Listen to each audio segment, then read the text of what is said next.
One of the things that we always lament as pastors or church leaders is that we can't afford the staff we need, or we dream if only we could get more staff to help.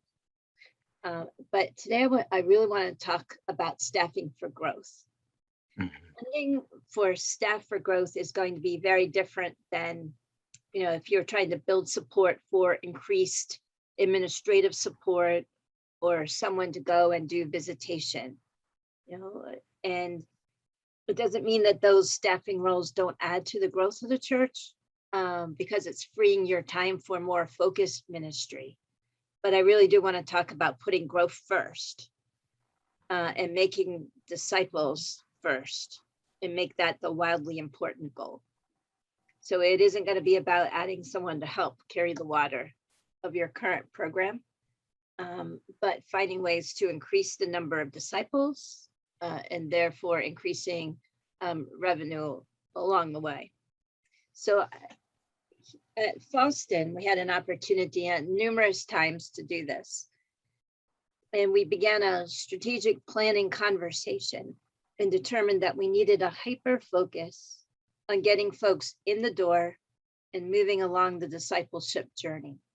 And once they were here, how could we respond to their presence, send a gift, track their attendance, hold a new members class, help them with a scorecard of their progress as members and taking on the membership vows.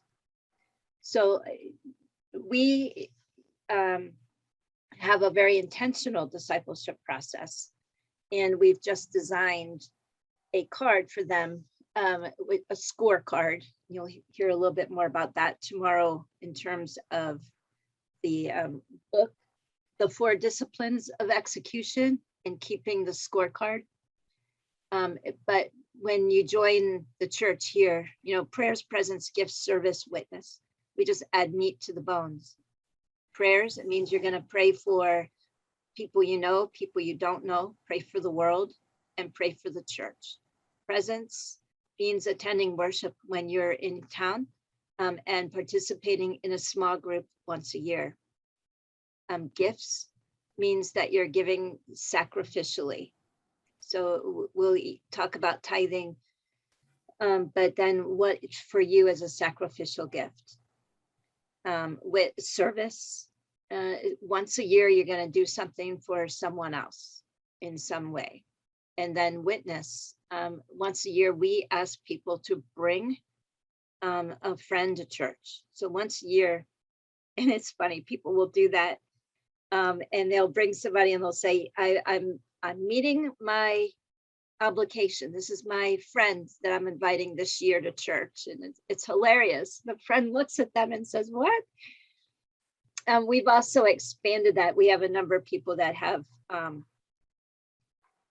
that I've never met. They've never been in our building, but they've found us online this past year.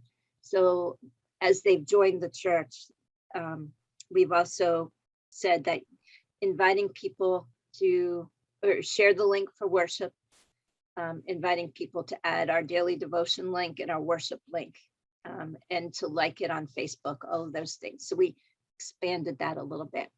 So the strategic planning group decided we needed to hire a coordinator of discipleship, and everybody loved the idea. Council was gung-ho. And then the finance team said, how are you going to fund it? But we had a plan. We decided that we needed about 8 hours a week for the job, and we needed $15,000 a year to pay someone, which is what we came up with. So we identified 3 donors who would be, first of all, interested in growing the church. That's important. There's some people that like church just the way it is and don't want to have it grow any bigger. They say, I don't know everybody in the pews. I don't want any more people. So finding people committed to growing the church is critical. And we asked those 3 donors to give $5,000 for 2 years. They bought into the vision. We explained what we wanted to do. And we said we firmly believe that this position would help us grow the church, so that by year 3, we could sustain the position without their gifts. So these donors, they became our investors. They invested fully in, first of all, in the vision, and they were committed to, the growth of the church. In our annual Baltimore Washington Conference, salaries are part of what gets apportioned. However, for the 2 years that this was kind of in a transition period, salaries were a missional priority, but they were not a budgeted item. So that $15,000 that we paid our person for the first 2 years never really hit the budgeted line item because it was a missional priority. It wasn't until year 3 that it actually hit the budget as a line item. But at the same time, we began building the consciousness level of our finance team and council that we're going to need to increase the budget by year 3 by $15,000 for that purpose. So the key was the vision, right? The key was to get people to embrace it and then get the investors connected and understanding it. And then really to play it out so that you really could increase the size of the church, increase disciples, get people deeply committed in their discipleship. It worked, and we grew beyond that position now, but that was part of the plan. So again, I say the key is the vision. I'd like you just for a minute to play with this. So I have 2 questions for you. And we don't have to go into the breakout rooms to do this, because I'd like you to think about it for yourself individually. In your context right now, what would most grow your church? If you could hire any kind of staff, what would most grow your church? And then secondly, name it. Name the position. Give it a name right now.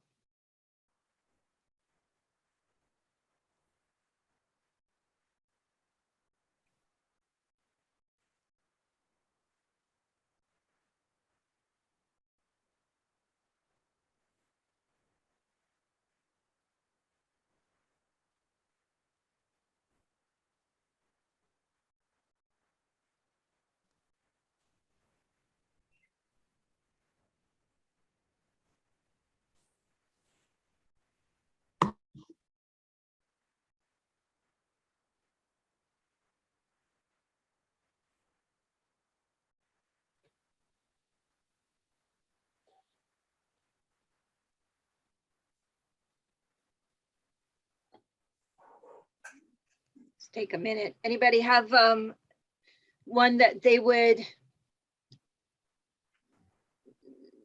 share? What position are you going to hire tomorrow if you could? Digital evangelist. Say it again. Digital evangelist. Digital evangelist. I like it. Administrative assistant. Okay.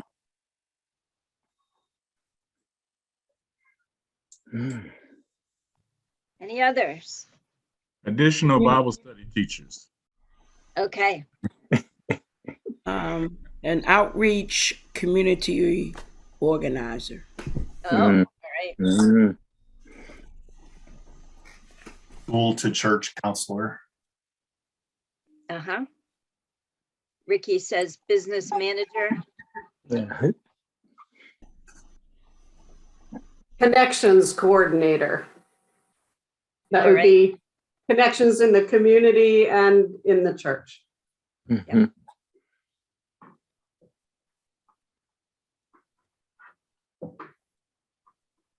Community events coordinator that uses our facility to invite the community in for their purposes.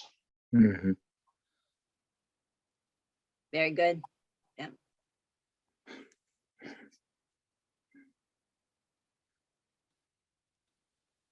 We could use a facilities manager. That's kind of what I'm doing. But I'm not a professional. So, so all of those are great ideas, and obviously we, you know, could foresee a future when those are part of the role, the life of our churches. To fund those positions, the investors were a critical part of the way that we went about the plan here. And so they funded, they agreed to do it for 2 years. And then we kind of let them off the hook. But you know, the funny thing was, then they said, well, what's next? So these, one guy in particular, every year I sit down with him 4 or 5 times. And I think this is a really critical thing.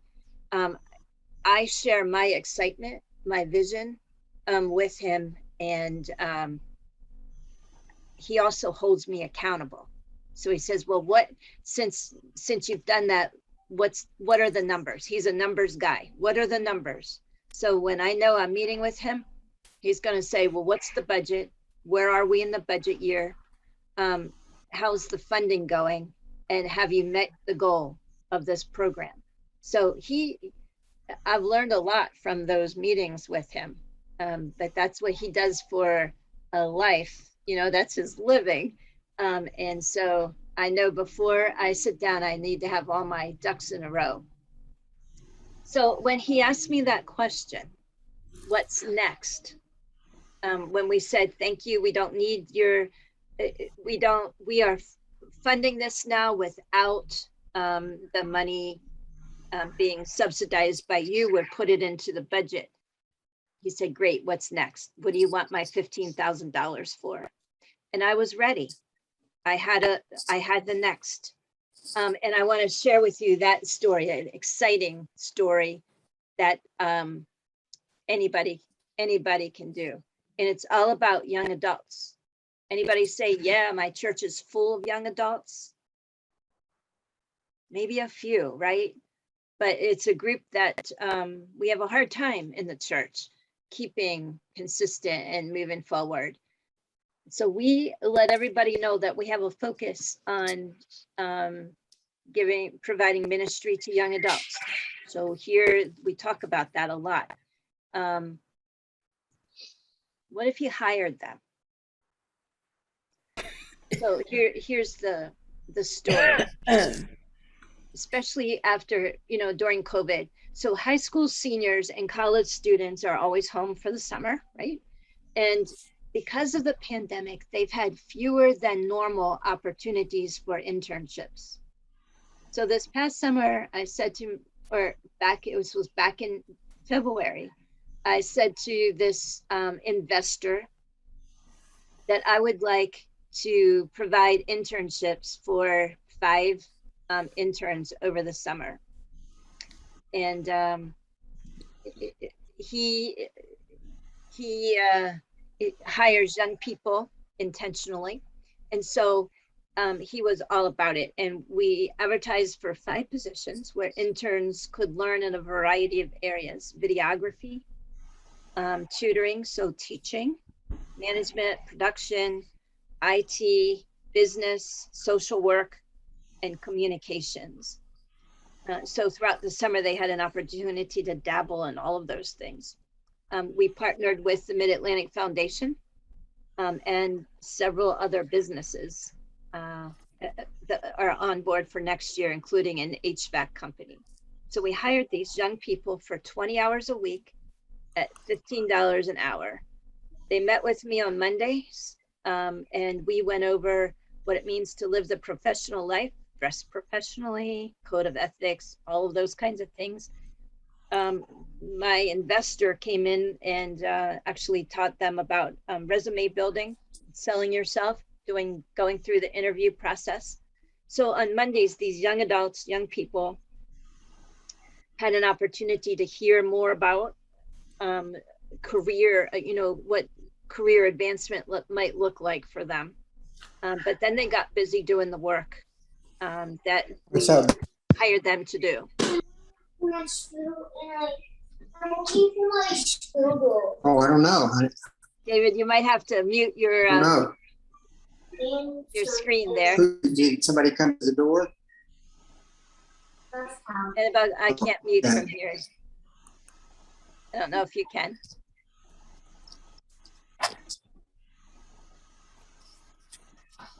There we go. So we hired these young people for 20 hours a week at $15 an hour. And they produced videos for worship. They tutored in our tutoring center. They coordinated the meals for the families that were part of the tutoring center 3 nights a week. They provided the communications for the newsletter, emails going out. They did a lot of the website update kind of stuff. They did geeks for grandparents. They went to 5 different churches and presented, said, hey, we can help you with your phone. If you want to learn how to use your phone, we can tell you how to take pictures, how to attach a picture, text it to somebody. Those very kind of basic things that people don't often know how to do. So they did all of those things. They actually, I have a 2-minute video I'll show you that they created this summer that we used in worship for one of the kids' messages. But they showed up in various places at events. And what they got out of it was a solid professional work experience with professional expectations, more than they would get working at McDonald's or somewhere like that. They get a great letter of reference for their internship that they can then add to their resume. What the church gets out of it, young people actively being interested in the life of the church, participating. Other young people see that, and young people attract young people. We know how that goes. And COVID got in the way a little bit. There are a couple of things that we're going to do next summer because I want to do a repeat. We want to start a pub church in a restaurant in the area, and a new worship expression in a community where there's not a United Methodist Church. And these, the summer interns that we hire next summer are going to be helping us do some of that. They did videos for worship. They actually have a video series they did for us for a series coming up later this fall. So let me just show you one real quick. It's 2 minutes. You'll like it. Might want to get up and dance. Annabelle, can you show that one?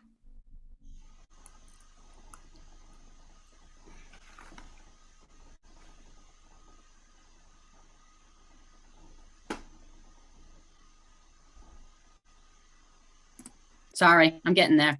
Yeah, that's okay. Oh, that's not it. There. Ah.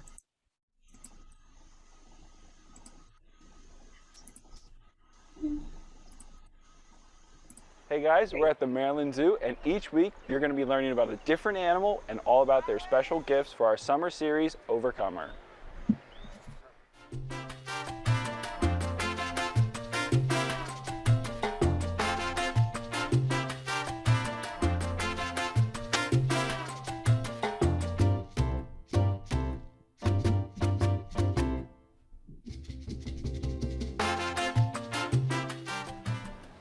Hey guys, I'm Cole, and I'm here to talk to you about this week's animal for our Overcomers series.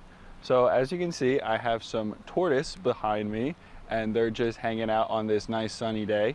And so as you know, tortoise, also kind of like turtles, they have this big shell to help protect them from all the predators and the dangers of the environment. That's their gift from God. That keeps them safe, that keeps them warm, and that enables them to survive out in dangerous places like this. So it's kind of like your armor of God that you usually read about in church, and that you can carry with you each and every day. Because no matter how scary sometimes life can seem, you always have God at your side, and He'll always be able to protect you from everything.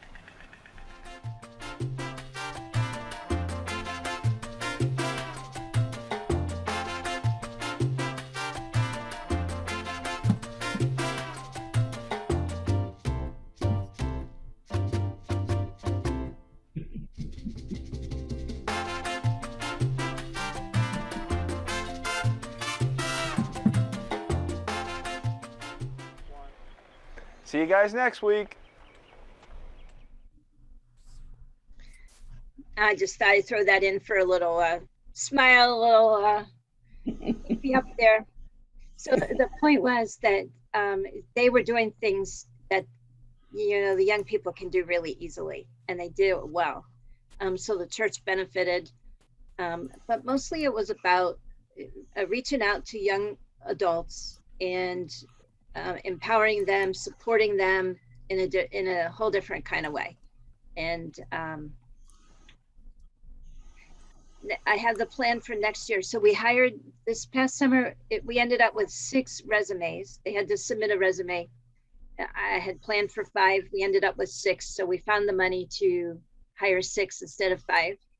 And this year, you know, the congregation saw what a blessing it was to those young people and to the church last year. This year, I am going to ask the congregation to support 10 young people through this way, so that they would each support themselves. So I'm going to be looking for 10 investors, 1 each, rather than 1 investor supporting 5 of those. But I think that they've proven their value, and they've proven that the concept of getting young people involved within the life of the church is powerful. So I wanted to just share those 2 stories as a way to say adding staff is possible. Here are the key components to that, right? First of all, adding staff can help grow the church, but the vision has to be clear.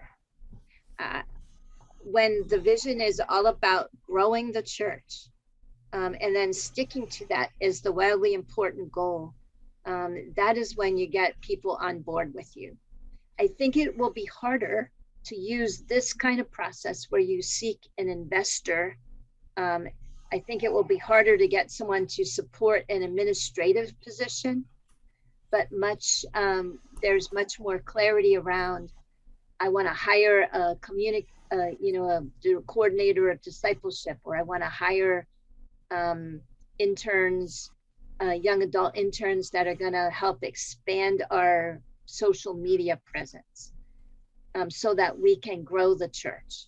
You know, it's all about growing disciples for Jesus Christ. So the vision must be clear. And third, the funding has to become self-sustaining. You have to have a plan so that whether it's 2 years, you know, after 2 years, the 3rd year, the staffing is self-sustaining. There's got to be an end game, really. And then finally, working with the investors is critical.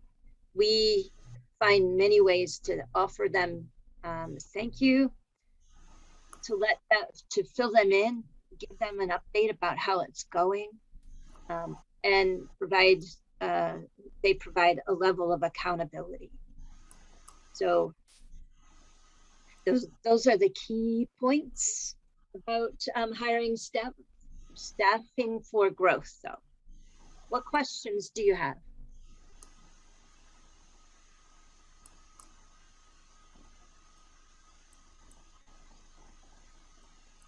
David.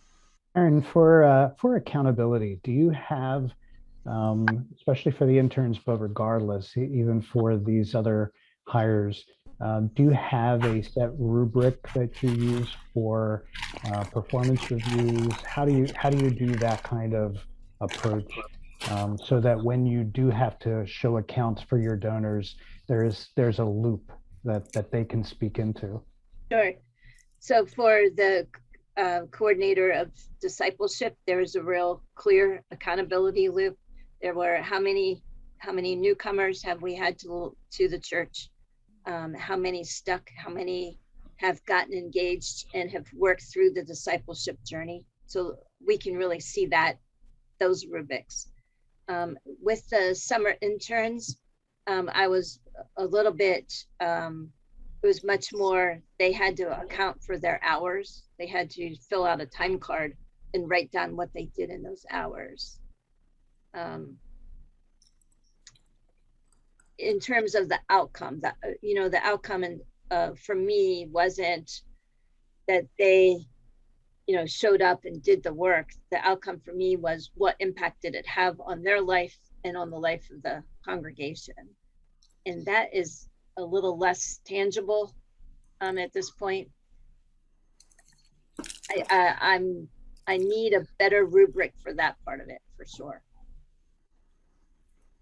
This was a brand new program that we tried this year, a pilot.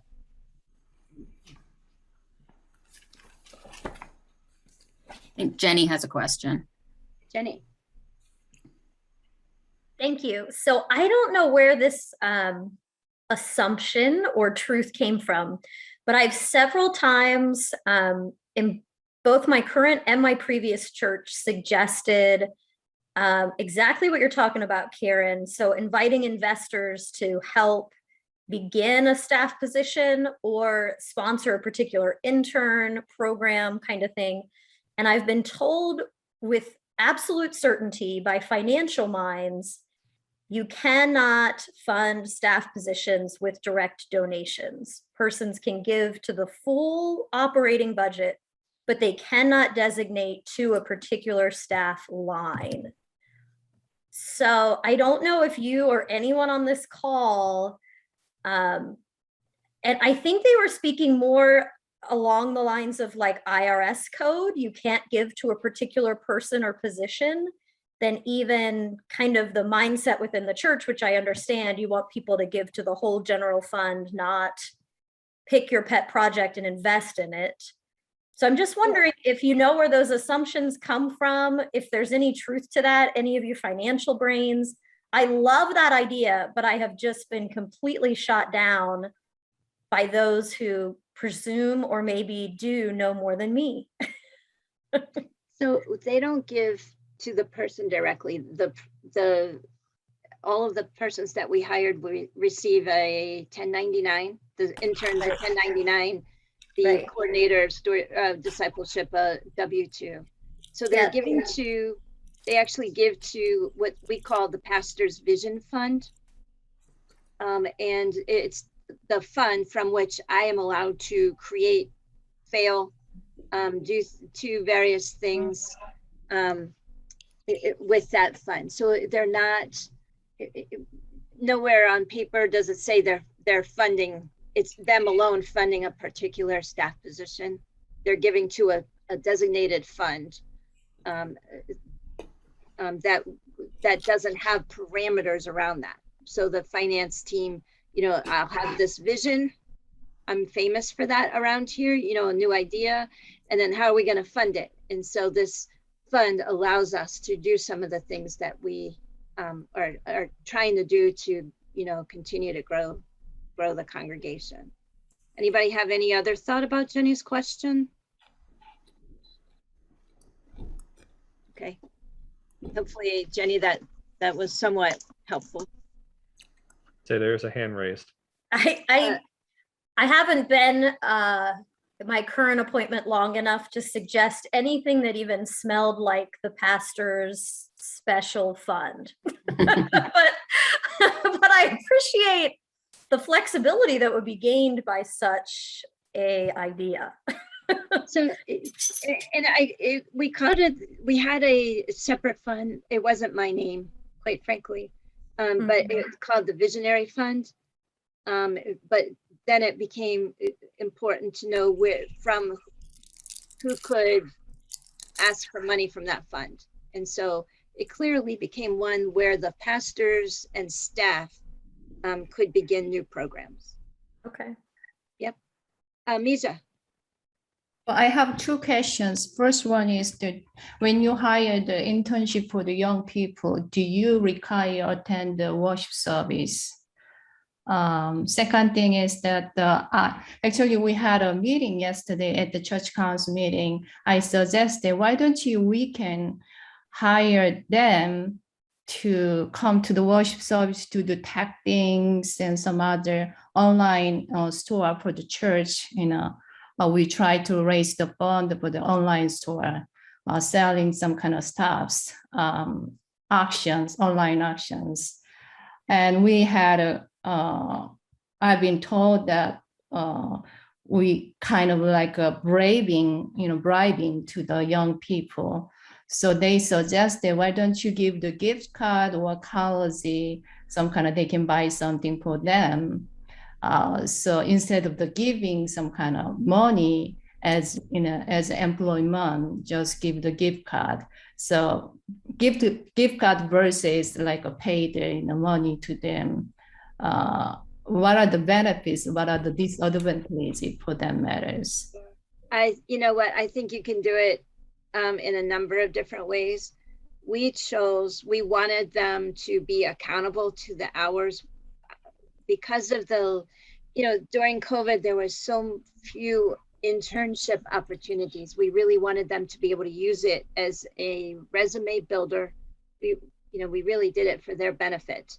And this, by paying them a real paycheck, it allowed them to have that kind of standard so that they really needed to bring all of themselves to the task at hand. So the expectation was very clear that they were expected in worship on Sunday morning at one of the 9 churches in our parish, but they were not paid for being in church. They didn't get paid until the hours after. So sometimes they sponsored a 5K for our tutoring center. They were raising funds for the tutoring center. So they put it all together. And it was on a Sunday afternoon. So they were paid for the time in the afternoon, but never were any of them paid for the worship time. Thank you. Yeah. Yes, to answer a question, the money was donated to the church. So the students this past summer were not new to the church. The plan is to expand that program this year to include people that were perhaps in the community and in need of like a job, and not just kids that are from the church. Can you speak to moving from donor funding to ongoing funding? So particularly with the director of our discipleship ministries, it was a cause and effect. By having that position, we knew we needed enough. We knew we needed a person really focused on that aspect of our ministry. And as a result, there were new members that joined the church, and therefore new donors that contribute to the general fund. So ultimately, it became possible to include the money for that position in the general fund or in the budget. It's kind of that cart before the horse thing, but having investors allows you to, have the money up front, so that then you can grow it. I was just going to comment that I'm recognizing how much relational capital this takes, a leader. I liked Jenny's comment about, she hasn't been there long enough to suggest this. I've been in 2 congregations long enough where I've been able to really do this kind of work, and 3 congregations where I have not.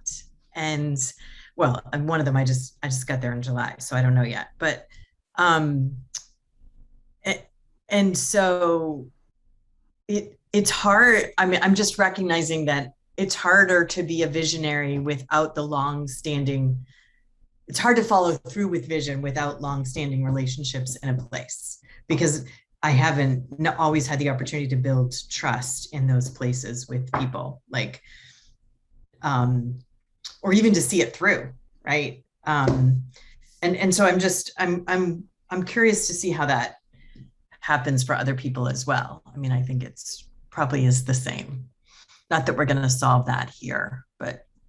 So one of the, you know, in a lot of the church growth literature, one of the roles of the pastor is to be the vision caster. Mm-hmm. We can't be afraid of that role. And even from the very beginning to say, you know, this is after listening for 6 months, this is what I am discerning. And I see, what do you think about this? And I see this as our collective vision, and really begin to own that role, claim the name, and, you know, maybe get to it a little quicker.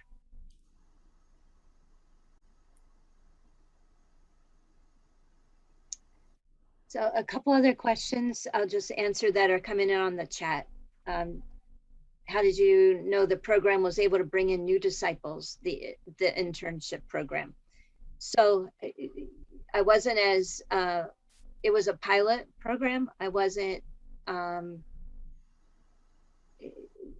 as confident that it would bring in new folks, but I trust that it does. It allows young people to really be engaged within the life of the church. I know that 2 of the persons that were involved in the program or thinking about going into ministry. I have, they talk to others. I already have people asking me about next summer. And so I'm hoping I'm going to see what God does with that.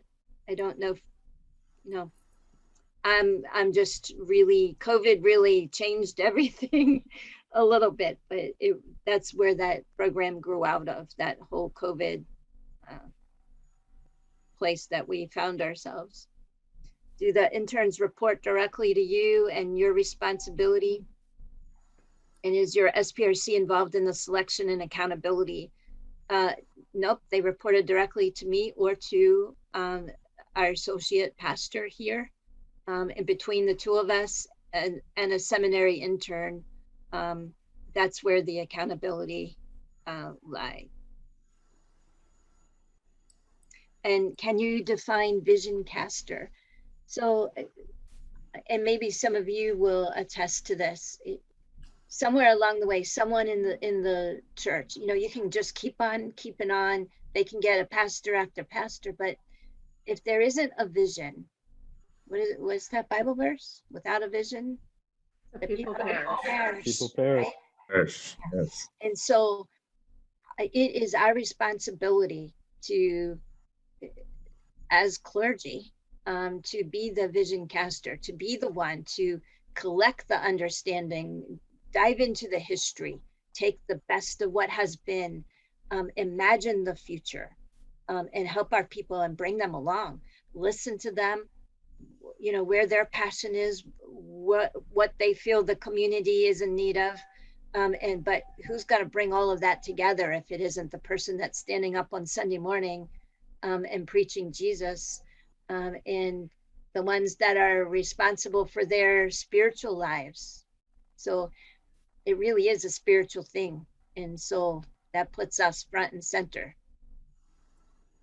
I just want to, as a vision caster for all of you, being a lay person and somebody that was new to my community,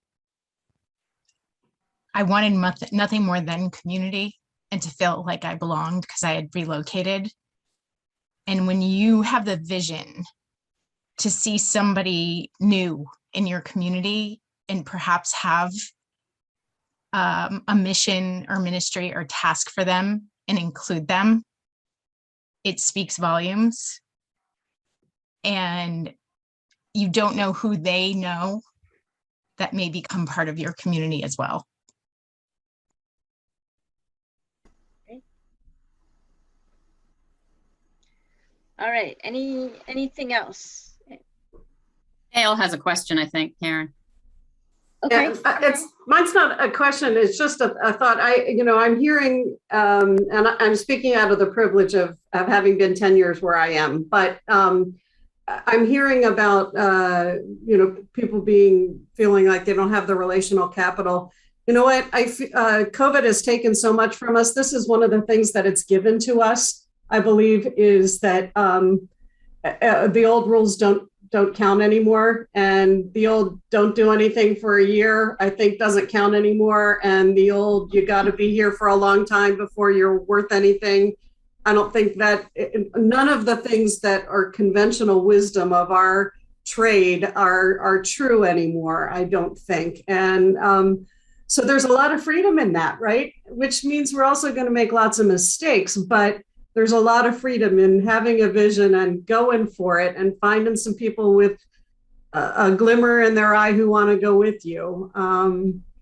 I just think there's more opportunity. I've been in ministry for almost 40 years. I feel like there's more opportunity now than I've ever felt before because of COVID that's taken so much. Yeah. Mm-hmm. And I really feel like there's a sense of urgency.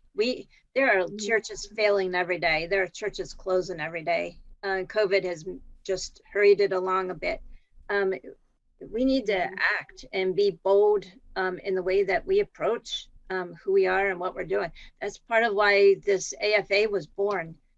We can't sit back and wait for people to come through our door and give us tithes and offerings, right? It's just not happening at the rate that we need it to in order to sustain a ministry in all of our places. So we need to be thinking outside the box and being bold and audacious and setting goals and embracing the new world in which we are living. As itinerant clergy, we should be casting vision that outlasts our time there and be bold about it, not afraid. Embrace a plan of succession that does not include ourselves.